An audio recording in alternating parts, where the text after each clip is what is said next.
John, lot to talk about. ESPN strategic partner, cord cutting, Pac-12, Apple, MLS, NASCAR, ESPN Radio. There's a lot to talk about. Andrew, you buried the lead. ESPN's NBA Shuffle. I love both Martins. This one, the one in Miami, I like both McDaniels. Here in Minnesota, I would try to form an NBA team of brothers. You mean black guys? No, I mean siblings. Okay.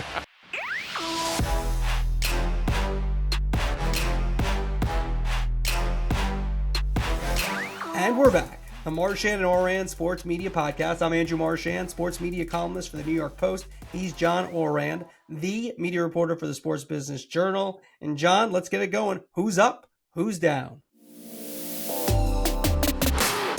Who's up? Who's down?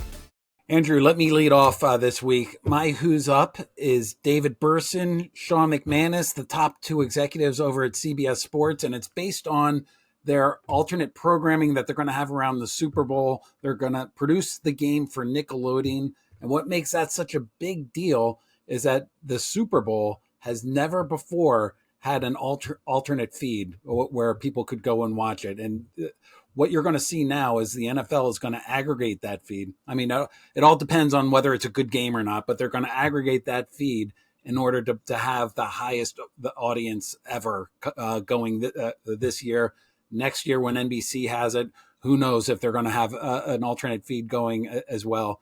But I want to give this to CBS because can you think of an older school broadcast network than CBS? And here they are, the first ones trying something new with the NFL. They've already tested the Nickelodeon feed before. It's been very successful in terms of bringing in a younger fan base and introducing the games to kids in a fun way. And this is going to be the first of many. Certainly when ESPN has the Super Bowl in 4 years, it's certainly going to have some sort of alternate programming to go around with the Super Bowl. The big question is, it hasn't been a big part of what NBC has done or what Fox has done. But next year, when NBC has it, does this push the bar to where, they have maybe the Housewives doing something around the Super Bowl or one of their stars there. I think this is a big deal that is going to inform how we watch the Super Bowl for years to come. Yeah, it will make Nate Burleson even a bigger star. He's been a big time component of that success. Also, Noah Eagle, who I guess won't be involved with it because he went to NBC now to do the Big Ten. But slime time on the Super Bowl. My who's up, Doris Burke. She's about to be promoted to be the lead NBA game analyst along with Doc Rivers for ESPN. That means she will become the first woman to call the NBA Finals on TV. She's already done radio, but that's pretty historic. That's never happened before in terms of the major sports in our country. And Doris has had a sensational career. She's already been inducted into the Hall of Fame as a broadcaster and contributor. And so she's already had a legendary career, but now she adds to it with the surprise firings of Jeff Van Gundy and Mark Jackson. Doris Burke is my who's up. My who's down, Andrew, I'm going to give it to Jimmy Pitaro, but I could really give it to any single one of these media executives that are running cable channels right now. Because I got my hands on the Nielsen estimates for what the number of subscribers each of these channels have. And every single sports network is down big. And I think I'm giving it to Pitaro because for the first time, according to the August numbers, FS1 is actually in more homes than ESPN, according to Nielsen. FS1 is only about 10 years old. They're right next to each other, and they've been close to each other for several years now. So it's not huge, but it is a certain milestone to put out there. One thing is, since the beginning of January, since January 2023 until the beginning of August, the pay TV universe has dropped 3.1 million subscribers. So it used to be at the beginning of the year, it was in 79 million homes. Now it's in about 76 million homes. Just a decade ago, ESPN was in more than 100 million homes. Now it's in 71 million homes. So as we keep talking about these rights deals, and we keep talking about, cord cutting. This is where you're really seeing it happen, seeing the effects of it. ESPN is losing subscribers. They get paid conservatively about $10 per subscriber per month. So that's close to 30 million subscriber loss in a decade. That's a lot of money. So when we talk about sports that are must have and sports that are nice to have, that's why they're making these decisions, not just at ESPN, but also at Fox and also at, the league owned networks and NBC and the Turner network. So it's a big problem. And we just saw what the numbers were for this year. And it shows that the ceiling, the floor for cord cutting, we're not even close to it yet. Offhand, what does FS1 get per month? FS1 is in 70. In terms of a license fee. Yeah. At much less than ESPN. So ESPN is much healthier than FS1. ESPN is up around 10.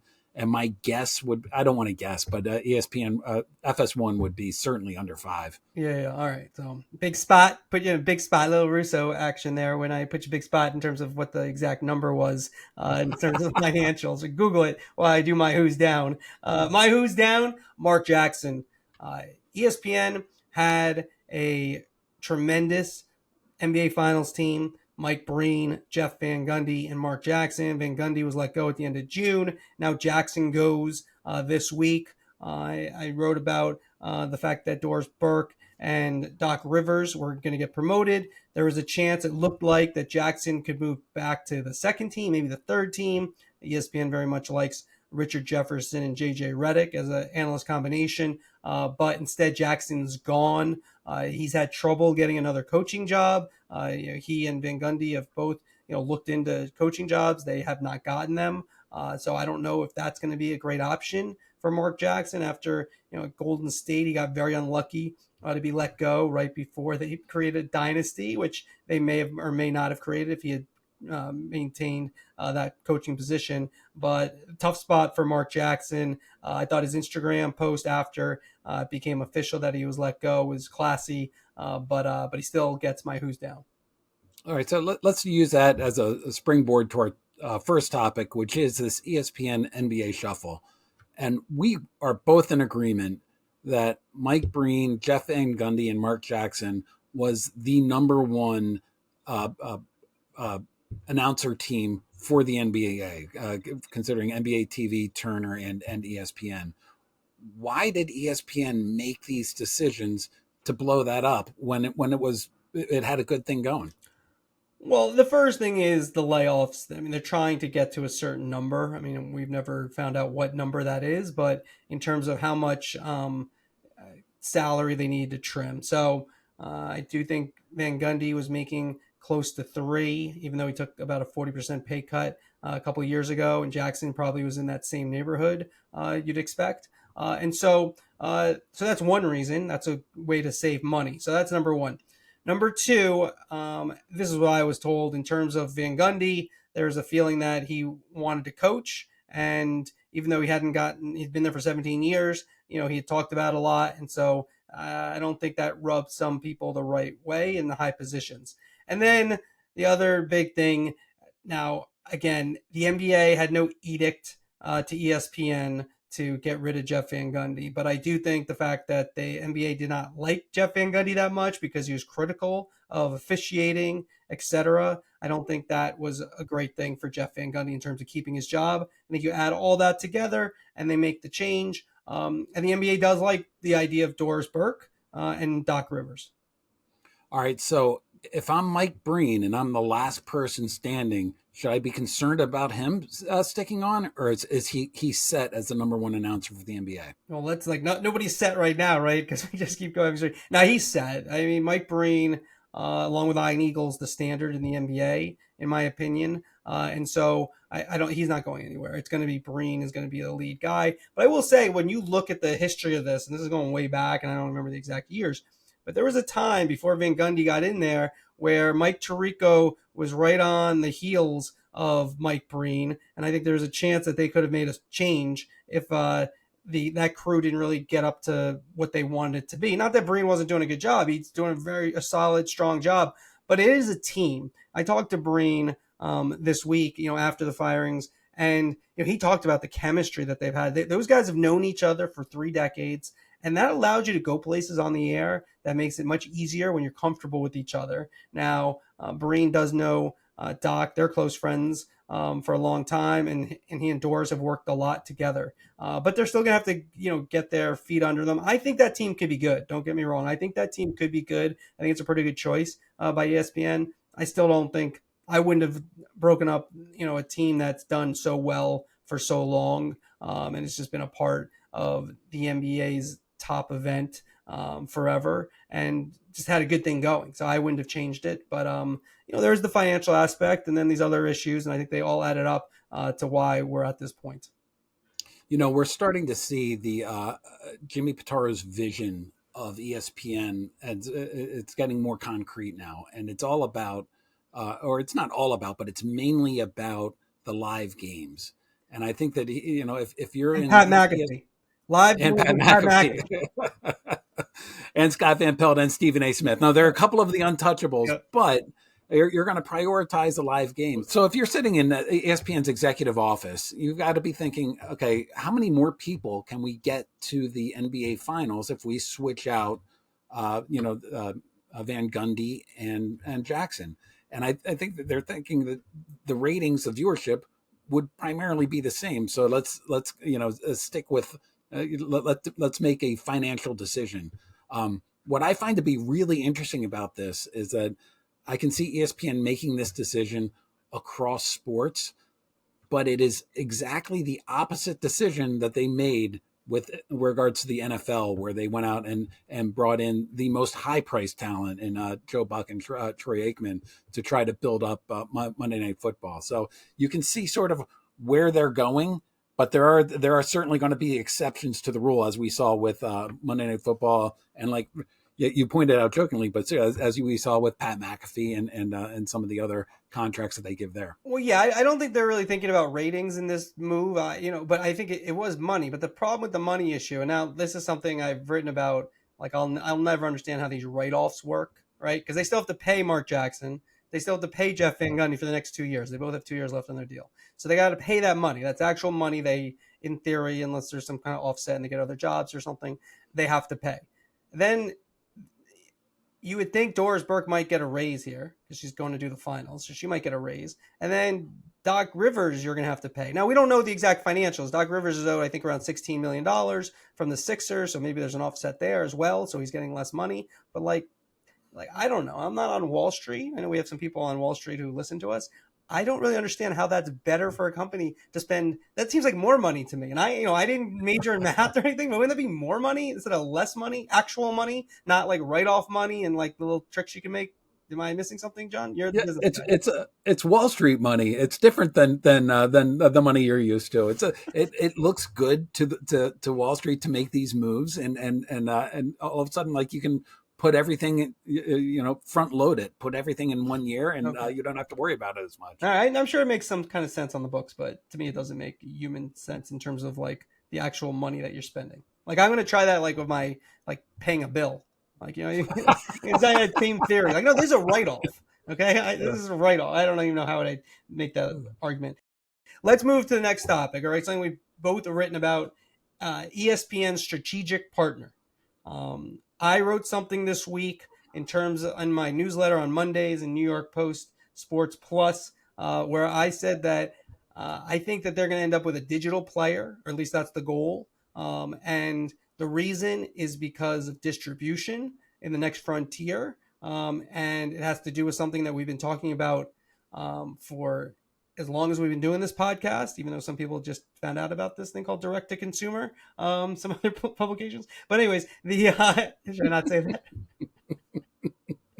Anyways, so I just keep it in there. All right. Yeah. I like if there was a verbal hashtag, I would do hashtag shade on that or something. Okay. Anyway, it's fine. It's just some places act as if like they found something when it's like, no, we've been staying and talking about this for a couple of years. Girl, the shade of it all. But anyway, direct to consumer, that's going to come by 25 or at the latest 26. So when you look at it, I look at Apple, and I think they're, obviously Apple's always pointed out as a great place, but I do think it does line up. Can you do a deal with Apple if you're ESPN, if you're Bob Iger, you're Jimmy Pitaro? I'm not sure. But do those two line up perfectly in terms of what I think Apple's goals are in sports and what ESPN is trying to accomplish? They do. When I think of a company like Apple and doing a deal with ESPN, I just look at Disney. I mean, I think that if Apple's going to get involved, I can see them taking an ownership stake in Disney or buying all of Disney instead of just ESPN. If you think about Disney, they're probably the greatest content factory of our lives. Going back, a century. Apple needs that for Apple TV Plus. Apple has the deep pockets for it. We know back in the day, Steve Jobs and Iger at once had talked about sort of getting together there. So having Apple come in as a strategic partner only for ESPN, yeah, I guess I could see that happening. But I would think that Apple would have bigger designs on its plate than that.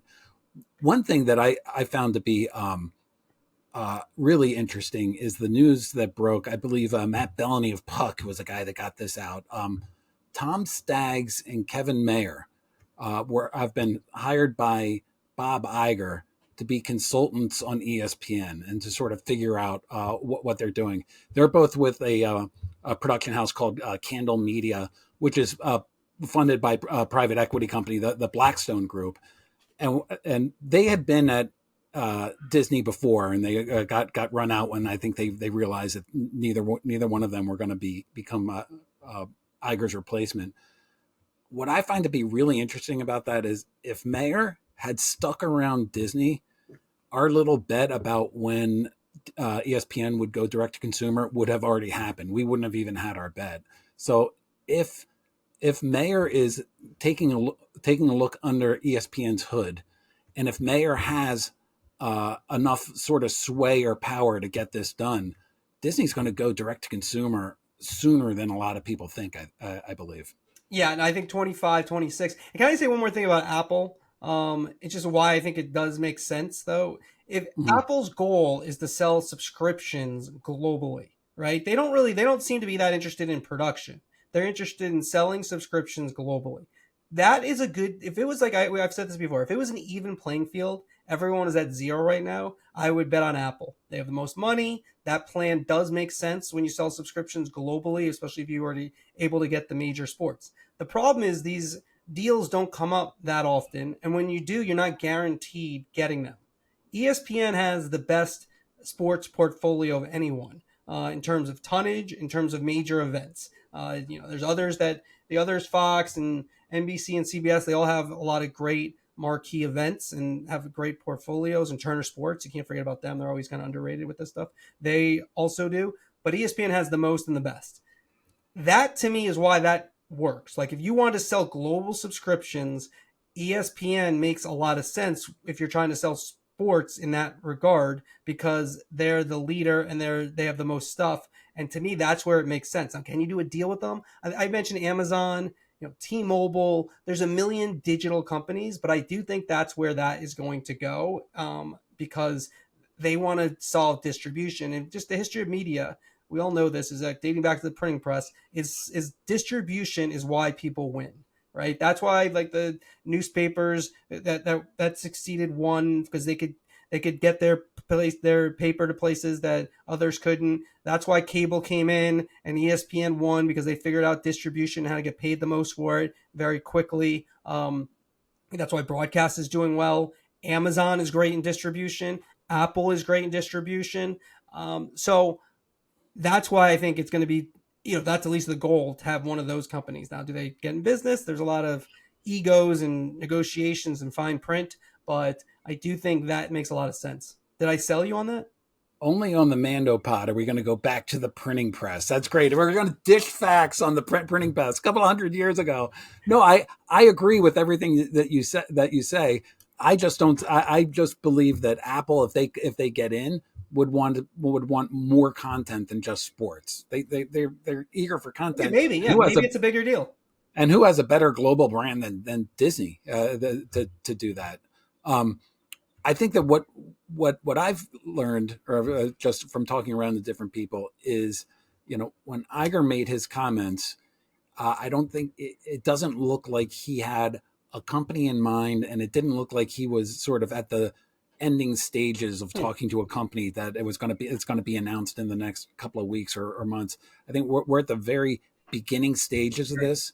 And that's why we saw reports about the leagues, having some talks about it, and digital companies and private equity and everything else. And so, sort of, what we're going to have to see is what Bob Iger, like, what he prioritizes, and does he prioritize that distribution, or does he prioritize sort of somebody coming in really strategically and trying to redefine that, how ESPN is going to be reaching consumers over the next couple of years. All right, let's bring it into the next topic, cord cutting.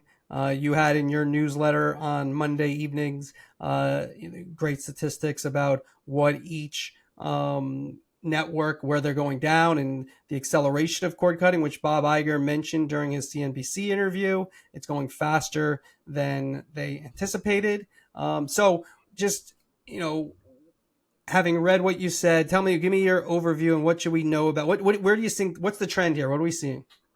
The trend actually got started in that Iger interview, which we've now spent probably a month talking about Iger's interview with CNBC. He just said so many unique things, but one thing that just really stuck with me is that he knew, like, he was at Disney. He saw cord cutting happening.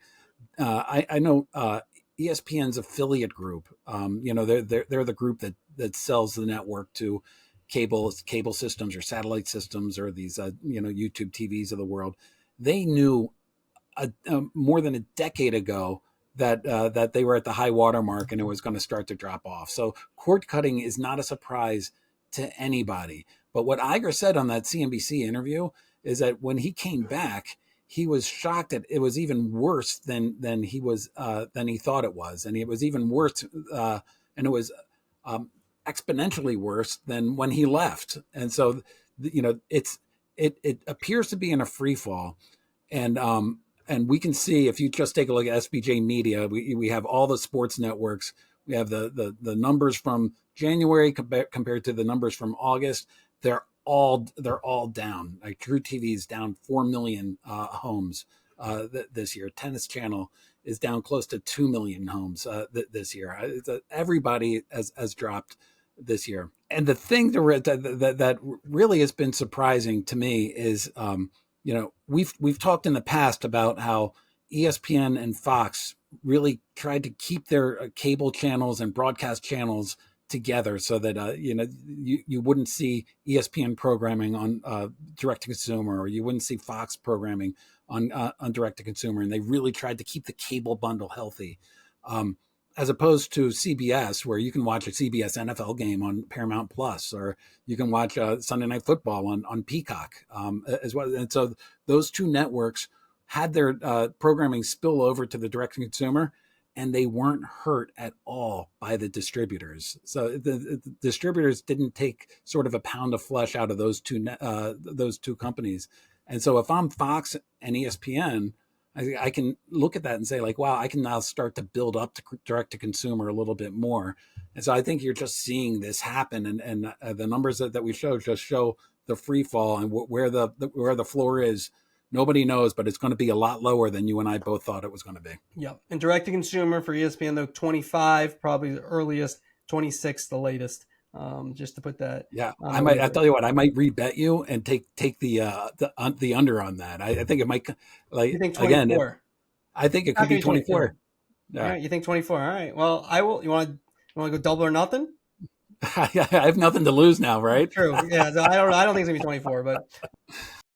All right, Andrew, we are taping this podcast on Tuesday afternoon as the Pac-12 is meeting with university presidents to go over, what a media deal is likely to look like.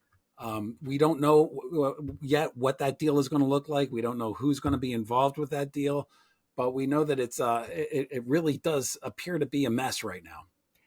100%. Well, here's the thing. We said this last week before the Colorado news, where they left the Pac-12 for the Big 12, is that if things are going to go poorly, as a lot of us have been reporting, not rooting, this to be clear to all the Big 12, Pac-12 people, reporting, this is how it transpires, right? You keep missing deadlines, you keep promising and then not being able to deliver, teams leave. Like, I don't think Colorado, I did something in April where I said, watch Colorado. That wasn't because I was tipped off to something. It wasn't as some kind of guess. I don't think Colorado left there not having an idea of what the Pac-12 might get.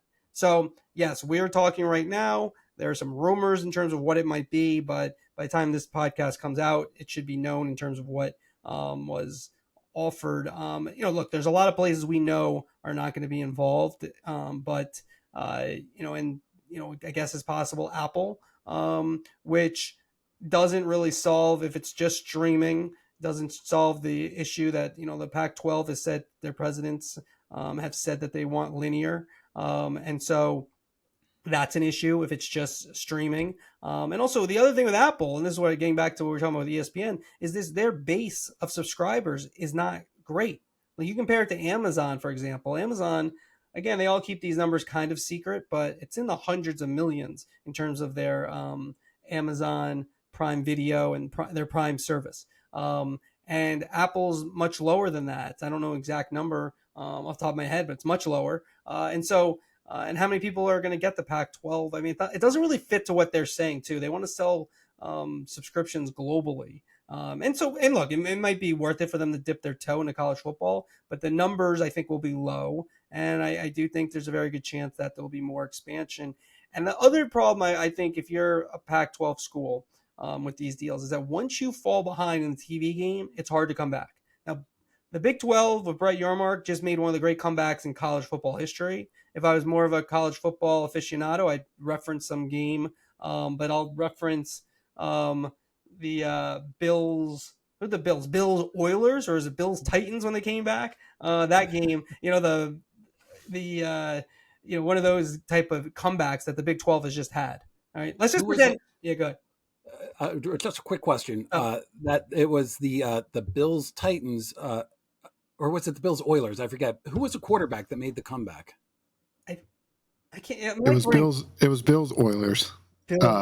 Bills Titans was the Music City Miracle. Music City Miracle. That's what I was thinking. Music City Miracle. But I know what you're trying to do, John. I know. Thank you, AC. Let me see this to the end, though. AC, why? Wait. Say it again. What was that last part? He knows where I'm trying to lead you on this. Oh, where are you trying to lead? Oh, Frank Reich. Frank Reich, Maryland. And who has the biggest comeback in the history of college football? Yeah, Maryland. Who are they playing? Miami. Frank Reich, 1984. The whole team suggested that we call Frank Reich Frank Lloyd Reich, the architect of comebacks. I lived in Miami when that happened. I was a huge U of M Hurricane fan. All right, enough of that little. Going down memory lane. That was great. All right, so the point is, the one thing though is, if Apple is in play, and what we've heard is they could be in play. We don't know yet.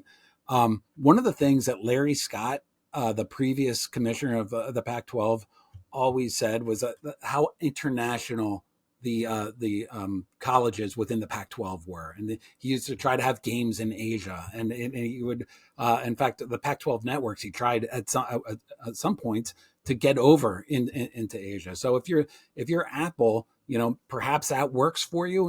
If you can think about like getting international in that sense. I don't know if losing UCLA and USC is necessarily going to hurt that at all.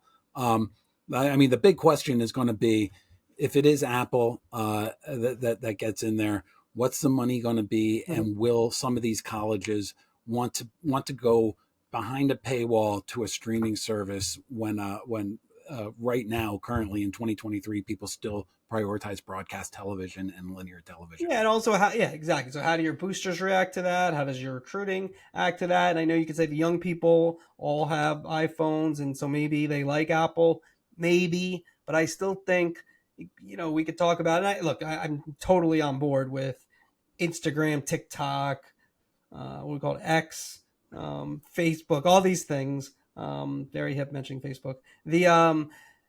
But there is still something to be said that people like to be in mainstream media. I just see it at the Post. You probably see it at the Sports Business Journal. People there's something that still gives them, even people who are younger, there's something about being in a newspaper, something about a big place that's been around for hundreds of years. There is something to that, and it might be the future, the games being on Apple and streaming services, but I will say I think young kids they grow up on ESPN and Fox and CBS and NBC. I think that's where they want to be. That feels big time. And I'm not saying Apple won't feel big time or Amazon won't feel big time eventually. That's what they're growing, and that it changes over time. But I don't think you want to be on a streamer for a number of reasons. But one is recruiting and just being in the national spotlight. I just don't think that's a good place to be.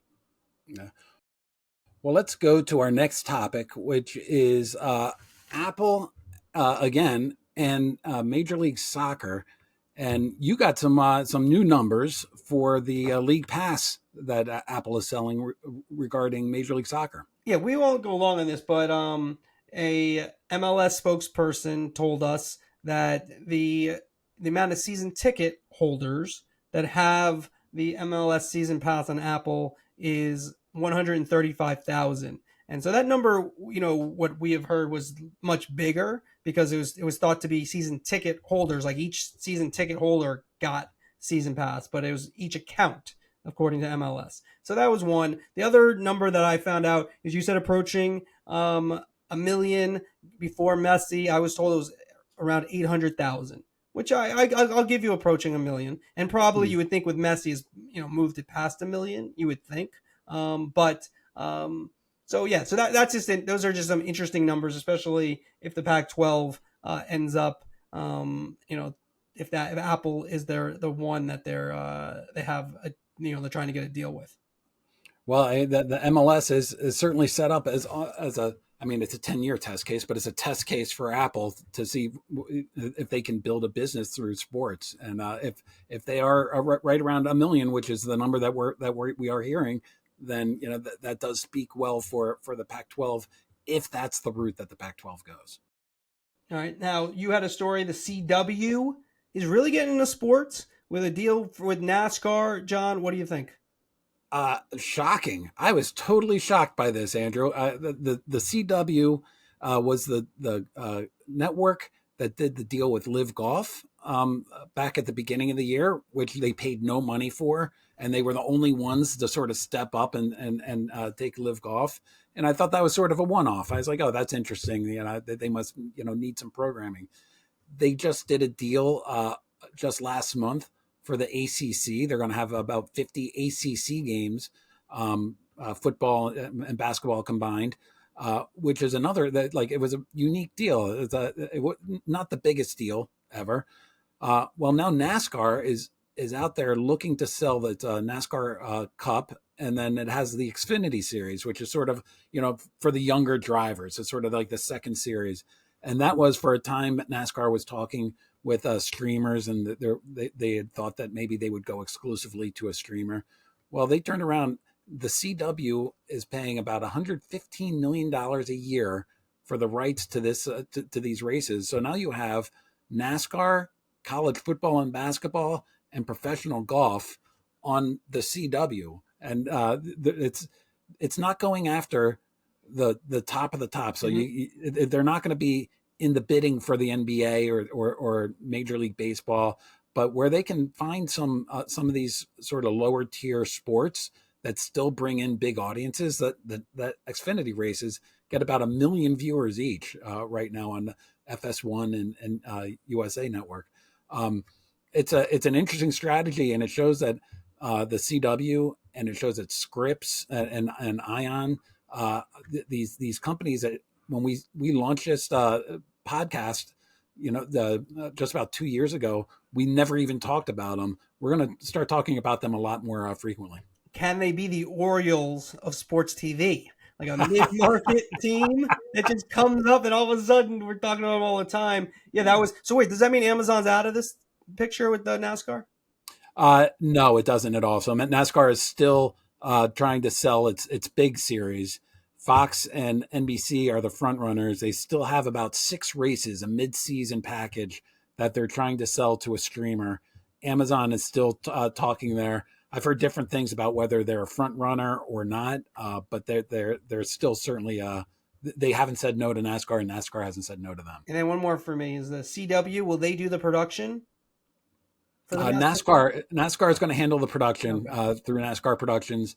The CW is going to be responsible for hiring the talent. Oh yeah, by the way, back to my Apple ESPN confab. Apple doesn't have all this production to do all this, and ESPN has all that production, as all of these networks do. So just another little tidbit there into that little thing. And that also applies for Amazon and others if they were to make a partnership there.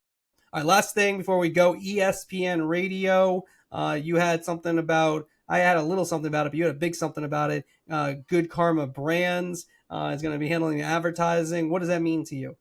Craig Karmazin, good job for him. He launched about 10 years ago with these little stations, little radio stations in Madison, Wisconsin, and he's grown to where he's now going to oversee all the operations and ad sales for all of ESPN Radio.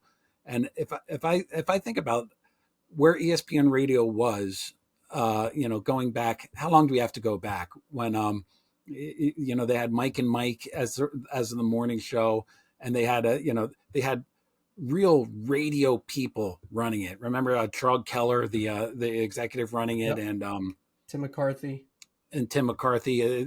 as well, who are no longer there. And it's I mentioned this earlier in the pod, but what I'm seeing at ESPN is that they prioritize live rights like so much right now that radio and these radio shows are a little bit of an afterthought. But the live games on ESPN Radio, yeah, they'll still be sort of energized about that. So this is, giving the operations and the ad sales to Craig Karmazin, who they're comfortable with, because he's been working with ESPN for about a decade, and they see Craig as somebody that like really is invested in the ESPN brand and is a sort of a good guardian of it on radio. Yeah, and I had a story the other day. Pat McAfee, they were thinking about trying to put him on from 12 to 3. I don't know exactly why it's not going to happen, but at least not going to happen in this first year with McAfee's not going to be on ESPN Radio, but he will be everywhere else, and that will be interesting.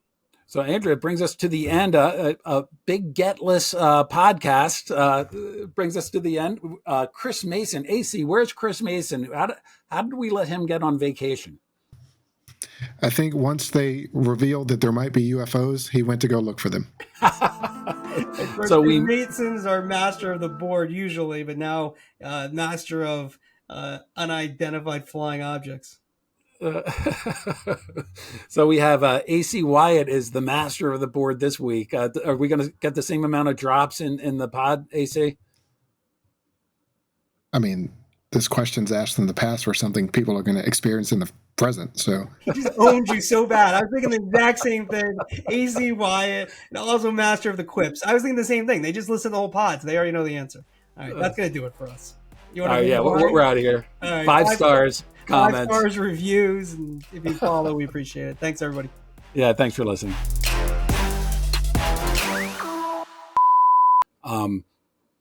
Excuse me, sorry. 3, 2. And you're thinking, like, damn it, sorry. It's okay. I thought I had that shut off. 3, 2. And if you're in ESPN's executive office, you got to be saying, how many more people would we get to the watch the NBA Finals if we switched out our 3. AC, 2. This is his first, and Ross, this is his first time I've never done this before. Is that Pat McAfee? That was actually a spam call, and the new spam calls, they call like 2 or 3 times in a row to try to trick you into picking up. So worst. 3, 2. Hang on, I had a point. Yeah, I have a question too.